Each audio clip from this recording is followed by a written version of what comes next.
kalau kita bertanya sekarang ini, siapalah makhluk Allah yang paling pintar, yang masih hidup? Maka kalau semua mengatakan iblis yang paling pintar, tidak salah dan tidak melanggar sumpahnya. Kalaupun dia bersumpah tidak salah. Kenapa? Karena memang iya. Iblis itu pengalaman itu adalah salah satu daripada pintaran. Sumber daripada pengetahuan itu adalah pengalaman. Pengalamannya iblis itu sudah melewati 124.313 rasul serta seluruh umatnya. Lalu kemudian kita umat yang terakhir ini mengatakan bahwasanya wah, kita ini pasti bisa memenangkan pertandingan atau persaingan antara kita dengan iblis. Yang kita merasa seperti itu. Iblis itu sudah meletakkan sebanyak 200.000, kata Imam Syekh Abdul Qadir Jalani, 200.000 orang yang sudah wali kemudian dikeluarkan daripada kewalian. Sampai menjadi seorang yang zindik, keluar daripada Islam. Yang wali kemudian dikeluarkan. Itu iblis sudah berhasil. Dan iblis itu setiap ada orang yang meninggal dalam keadaan su'ul khotimah, na'udzubillah, maka dia itu mayoran dan bersyukuran, berpesta pura selama 40 hari 40 malam karena bersyukur karena ada satu orang muslim yang meninggal dalam keadaan su'ul khotimah.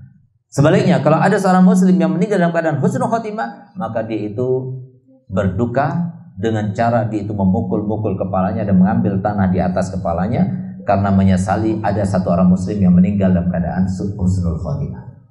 Ini iblis. Iblis itu kalau kita ingin lihat ibadahnya, Nabi Muhammad sudah menjelaskan kepada kita bahwasanya tidak ada satu tempat sejengkal pun di atas langit. Yang pertama, yang kedua, ketiga, keempat, kelima, keenam, ketujuh, sejengkal pun kecuali pasti sudah pernah diletakkan dahinya iblis untuk bersujud kepada Allah.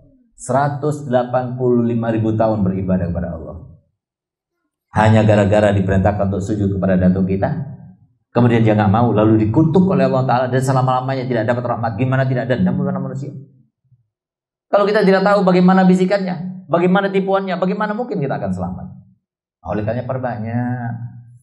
Alhamdulillah kalau ada pondok-pondok pesantren di mana-mana, kiai-kiai di mana, mereka itu telah berusaha dan melaksanakan tugasnya sebagai orang alim, membuat majelis sana sini. Tapi kita subhanallah tidak datang ke tempat majelis itu. Padahal Imam Ghazali mengatakan kalau manusia tidak makan 3 hari 3 malam meninggal. Sama hati juga kalau tidak diberikan siraman rohani 3 hari 3 malam maka dia akan mati. Kalau sudah mati dinasihati sudah tidak berguna lagi.